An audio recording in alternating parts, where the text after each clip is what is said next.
All right, everyone, thanks for coming back to my channel. My name is Andrew, and we're going to talk about exactly what the heck happened in the crypto market.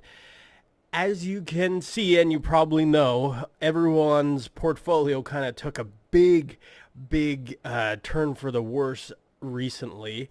And there's a lot of things that cause this, but, I want to talk about exactly why this happened. And exactly what we're looking at. But before we get into it, let's take a look at the market because, as we know, one of the bloodiest days in history of crypto yesterday, not fun.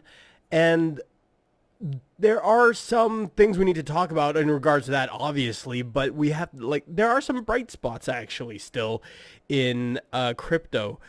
So for the last 7 days, Bitcoin down 18%, Ethereum down 26%. It's uh, it's quite a tumble. Cardano though, look at Cardano up 1.33%, and a lot of people are thinking that this is because of their energy efficiency, and they've got a lot of stuff going on for them. Smart contracts, Alonzo hard fork coming up. Um, if we were to take a look real quick at Cardano's market cap, let's see if I can find it here on my list. Take a look at Cardano.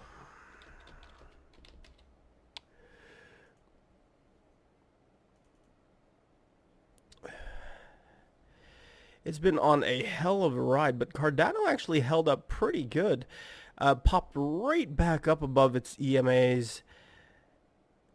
Its bull market support, the 21 EMA, is at 124. It pulled right back up above it, which is more than we can say for Bitcoin, right? For Bitcoin to be back bullish on the daily time frame, Bitcoin needs to close a candle above 46,328. So when the markets close this Sunday, when the markets reopen, when you get another weekly candle this Sunday, we want to see them close above the 46,324 cents. So we got to watch out for that. It might get a little ugly it might get a little uglier if we don't. But I do think that probably the worst is behind us. I think we're maybe moving on. And like I said, there's some bright spots in the crypto market right now. Dogecoin's pretty good. Cardano's looking pretty good. I don't invest in Dogecoin. I do have a position in Cardano. Nothing in Dogecoin, but there are a couple bright spots in the broader market. And if we just go to Twitter, if we take a look, it's Bitcoin on Twitter, Raoul Pal. Bitcoin might be useful. Bitcoin 2013 versus now. If we take a look at this, you can see the chart is everyone was freaking out in 2013, but you can see it's just up, right?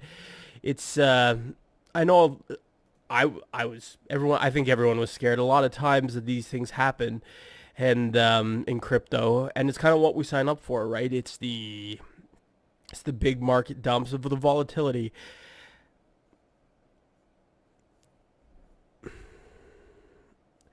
And this is just a display here too in 2017, right? This is the run up. This is a couple years before. He's like both times we had 41% in a bull market and 40%. Everyone thought that was the end at that point, right? They don't look like anything now to us on the chart, but these are really, really, really big sell-offs back in the time when it happened. But it wasn't the end. Bitcoin continued on. What price was this? Bitcoin continued on. In 2017, that $4,000, everyone was thinking it was the end for Bitcoin, and of course it went on to $20,000. So we got to look out for that. And now some news. We have ARK Invest. Kathy Wood says Bitcoin will still go to $500,000. And she's saying this as it was a terrible, bloody day. Their conviction in Bitcoin is really, it's there. Like they believe in Bitcoin, and I believe in Bitcoin. I've been there since I joined up in late 2016, early 2017. Unfortunately, I rode 2017, 18 all the way back down, but fortunately, yeah, I did ride it all the way back down after 2017. But, you live and you learn, and we won't be doing that again, will we? So, Kathy Wood, and there's a lot of bigger investors who are continuing to hold, um, and they haven't sold a thing. Kathy Wood's one of them, Galaxy Digital. And, when you think of it in the bigger scheme of things, Grayscale isn't selling. Grayscale is buying. ARK Invest is buying. Galaxy Digital's buying. There's a lot of people out there who are buying and holding, so I understand that this is, it's a scary time. But we got to scroll out and take, the bigger picture look at this.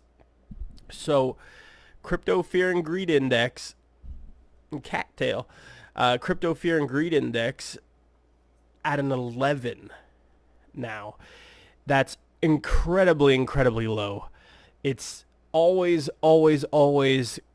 a good, not financial advice, obviously. None of this is financial advice, but when the Crypto Fear and Greed Index hits this low, in the past, it has been a good idea to pick up that crypto when people are super afraid.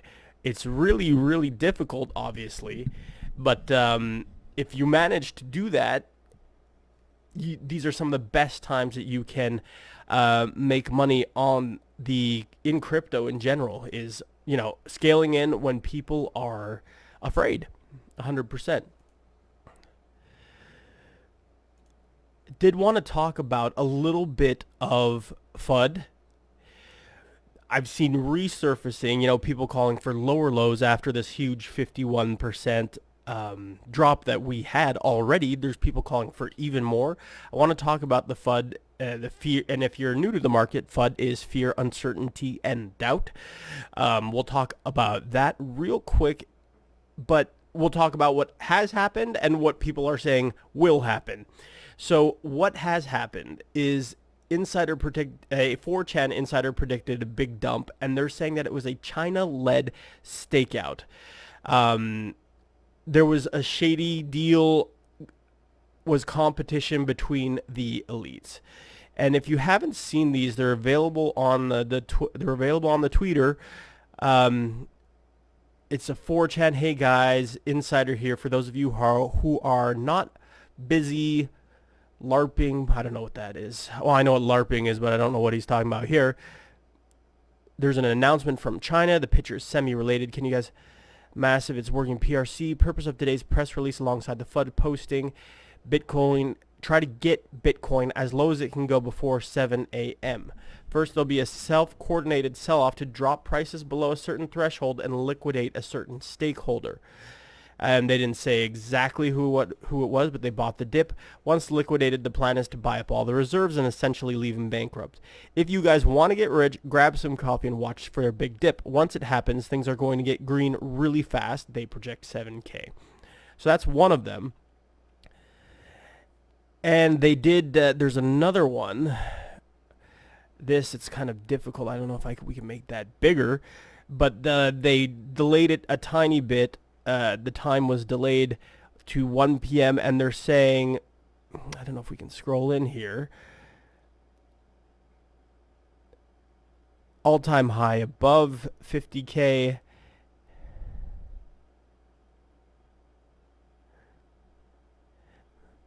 And they're saying below 30K is guaranteed.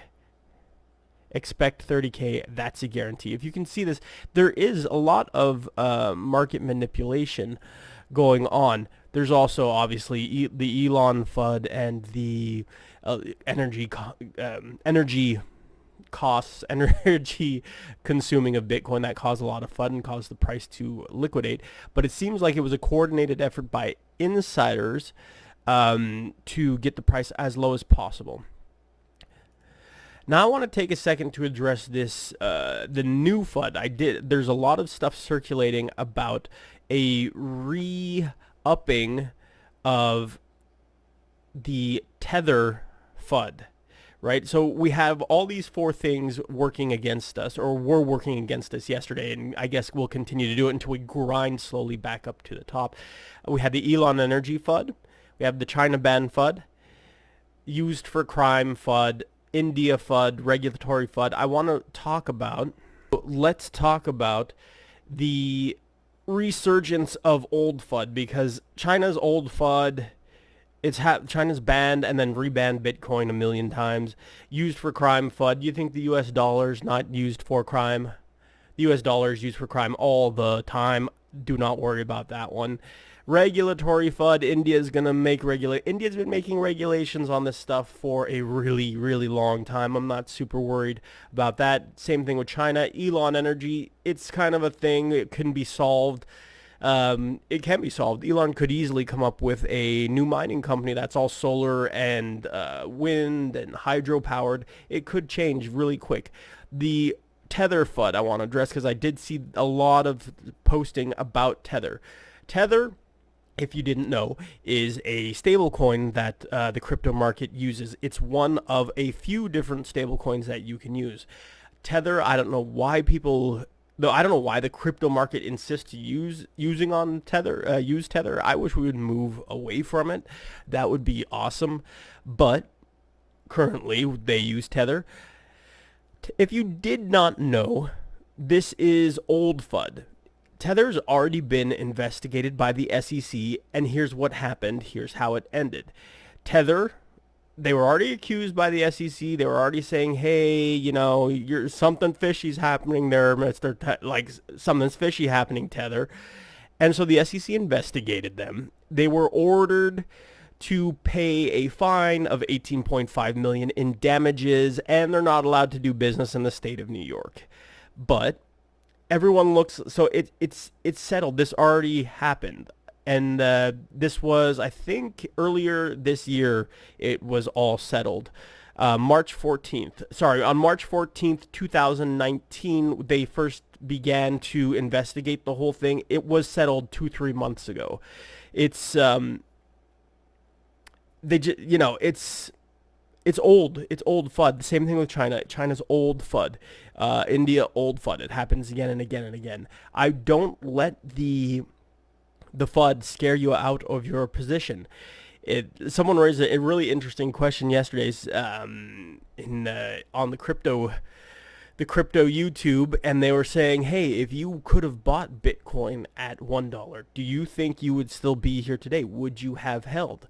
And if we take a look at the Bitcoin chart, if you go back, there are some really, really big drawdowns. If you would have bought this at $1 way when it first started, do you think you would have held from, these positions? This is, a 40%, 90% over, it's 50% up here. There are multiple times where Bitcoin drops 40-50%. You got to remain strong and try to have those, according to Tesla, those diamond hands, and hold your Bitcoin. But in all seriousness, we do need to cross above to remain bullish. There are there's definitely some areas that we need work on for sure. It's not going to be an easy road back up, but I think, not financial advice, I think we should follow the big money, the investing firms, the big money people at this point,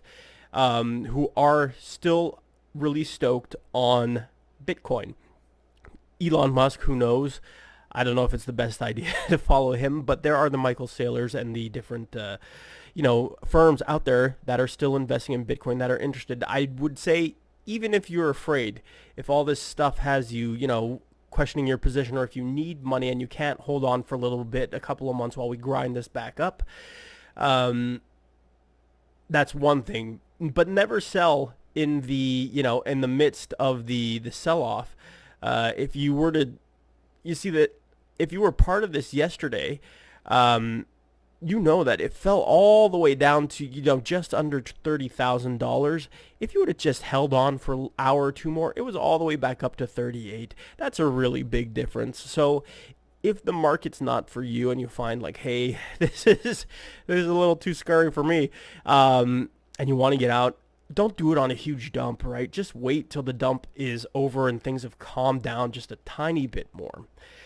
Um, and then you can level out of your positions, right? Unfortunately, I was in an Ethereum position that I just got absolutely crushed with, but it happens, right? I didn't have that much leverage in that, and I moved on back into a bigger position with ADA. I moved back into a bigger position with ADA, with Cardano, because I feel like Cardano is going to be a really good performer over the rest of this bull market.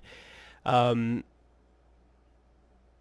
and I feel like there's a lot of upside there with Cardano for sure. Um, So yeah, I know the feeling. I was there during the big sell-off, 2017, all the way from 2018, and on these pumps back up, it had fallen under 20, and then it was pumping to 17. I was buying there, and then it fell back down, fell all the way to 12, and then it's grinding through the thing at 16. It was at 6,000 for a really long time, and then all the way back down to $3,000. That hurt, but I kept adding into my position. And my average now is way, way better because I had a long time to get it. My average Bitcoin price is about $3,000 to $5,000, I think, and so it's fairly low. I'd have to look it up, but these shakeouts do happen. You just got to continue holding. And so yeah, if you lost a lot of money yesterday, I do, I feel for you. I was there during, all these sell-offs, March 2020. I was there during the coronavirus sell-off. It sucks. It really sucks. But things do get better.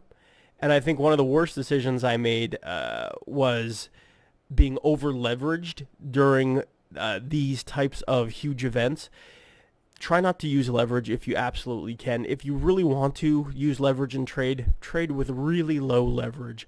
But I think the best way to do everything is not with a leverage position, because honestly, you get really screwed. I really think it's best to trade with no leverage at all. Then none of this stuff can happen to you. But if you're hurting from yesterday's big shakeout, I feel for you. Things will get better, fingers crossed. Things will get better hopefully soon, and we'll continue on with this bull market. It might take us a little bit of time to grind up and grind back on to, new highs, but I do believe that it's coming, and I do believe that I do believe in Bitcoin, and I do believe that cryptocurrency is the future, and if you believe the same things, then you should stick around. That's it for today. Thanks so much for watching. I will see you next time.